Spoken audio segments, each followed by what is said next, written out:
Gracias por seguirnos en Edición Central. Vamos a hablar en clave mediática, de lo que ya Donald Trump ha admitido y ha intensificado esta postura contra el gobierno cubano, amenazando con un bloqueo total que deja la isla sin petróleo ni dinero, una estrategia que busca asfixiar económicamente al sistema actual para forzar una transición política en ese país. Un guión que por supuesto ha repetido en los últimos meses y que efectivamente ha tenido también la condena internacional. Vamos a ver más en nuestro contexto el día de hoy.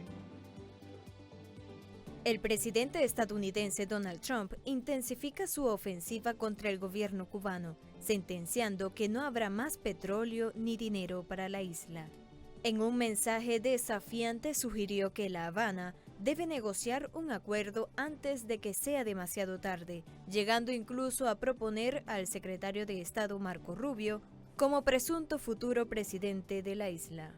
Ante esto, el mandatario Miguel Díaz-Canel respondió reafirmando la soberanía cubana y la disposición de su pueblo para defender la patria, mientras México surge como un posible aliado estratégico para mitigar la crisis energética.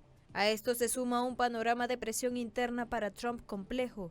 La administración enfrenta un escenario legal incierto ante un posible fallo de la Corte Suprema sobre la legalidad de sus aranceles.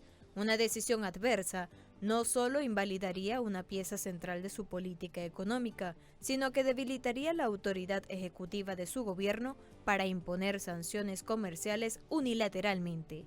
Este revés judicial podría frenar su agenda proteccionista y obligarlo a renegociar sus términos con socios comerciales clave que actualmente se encuentran bajo presión. Pero no termina aquí. Las agresiones de Trump han generado un rotundo rechazo mundial. Un claro ejemplo de ello es la denuncia del partido Podemos de España, que abogó por el aislamiento internacional del presidente estadounidense, tras calificar sus recientes acciones militares en Venezuela como una amenaza global. Vamos a empezar hablando sobre política internacional, en concreto sobre la ilegal operación de terrorismo de Estado perpetrada por el ejército de los Estados Unidos y por Donald Trump en Venezuela. Es evidente que Trump supone a día de hoy el principal peligro para el futuro de todos los pueblos del mundo. Trump ha decidido, y así lo ha hecho saber al mundo, tanto con sus acciones como con sus palabras, que el derecho internacional no rige para los actos de su gobierno y que la única ley que considera válida es la ley de hierro del poder crudo y bárbaro. El rechazo a la figura de Trump se expande globalmente con una comunidad internacional que observa con preocupación el uso de la fuerza y las amenazas económicas como armas de presión, lo que ha erosionado las alianzas tradicionales. Vamos a los medios y los titulares. Iniciamos con www.telesurtv.net, que titula Gobierno Bolivariano de Venezuela. Ahí lo tenemos, Gobierno Bolivariano de Venezuela ratifica postura histórica en relaciones con Cuba. Ha reiterado la relación con la mayor de las Antillas, que se ha cimentado históricamente en la hermandad, la solidaridad, la cooperación y la complementariedad. Venezuela reafirma que las relaciones internacionales deben regirse por principios del derecho internacional, la no intervención, la igualdad soberana de los estados y la libre determinación de los pueblos, en medio de un escenario en el que Estados Unidos amenaza contra ambas naciones y cuyas voces condenan el asedio económico, político y militar de los Estados Unidos, también en otros lados del mundo. Y el titular del medio El Financiero también menciona: Trump mete presión a la Corte para no cancelar aranceles recíprocos. Si lo hacen, estamos fritos. Acá habla el presidente Donald Trump de otro escenario, más que todo en los Estados Unidos. Las amenazas de Donald Trump no son solo contra el mundo, sino contra las propias instituciones de su país.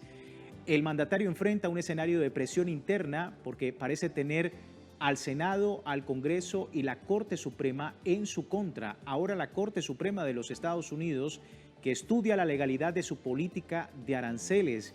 Si la Corte falla en contra de la administración de Donald Trump, los aranceles quedarían anulados. Trump reafirma que, de ser así, su administración se vería obligada a devolver cientos de miles de millones de dólares. También la presión por parte de algunas instituciones a lo interno de los Estados Unidos.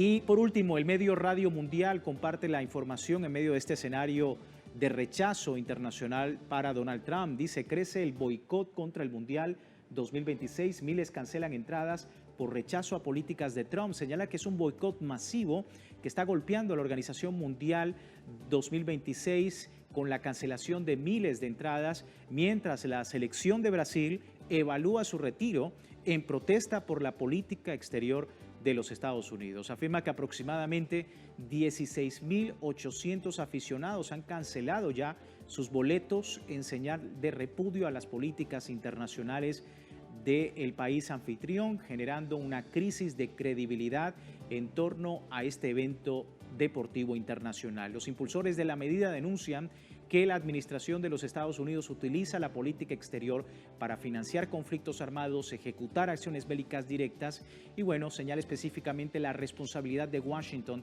en la crisis de Palestina y la reciente incursión militar el 3 de enero en Venezuela, donde se efectuó, recordemos, el secuestro del presidente Nicolás Maduro y la diputada primera dama Cilia Flores. El rechazo se ha extendido tras las amenazas de Donald Trump de intervenir militarmente en México, país que comparte la sede del torneo, bajo el argumento de combatir a los cárteles del narcotráfico, algo que por supuesto ha generado tensión no solamente en el ámbito político y diplomático, sino que, como vemos, también desde el ámbito deportivo. Reacciones acerca de este tema. Comenzamos con el expresidente de Bolivia, Evo Morales. Dice lo siguiente: condenamos las amenazas que el gobierno estadounidense realiza en contra de la revolución cubana. Esa actitud solo demuestra el carácter ilegal e ilegítimo del bloque económico, comercial y financiero. Estados Unidos intenta por más de 60 años acabar con una revolución. No pudieron y no podrá, dicen Evo Morales. Zhu Jinyan, embajador de China en Colombia, dice: China apoya firmemente a Cuba en la salvaguardia de su soberanía y seguridad nacionales y se opone a la injerencia externa. Insta a Estados Unidos levantar de inmediato el bloqueo, las sanciones y cualquier forma de coerción contra Cuba y a trabajar por la paz y la estabilidad regionales. Por último, la embajadora de Cuba en Bolivia, Elba Rosa, afirma: Cuba no agrede, no provoca, no amenaza. Defenderemos la patria y su dignidad basados en el derecho internacional y en la no hostilidad, en la coerción, dice Elba Rosa, embajadora de Cuba en Bolivia.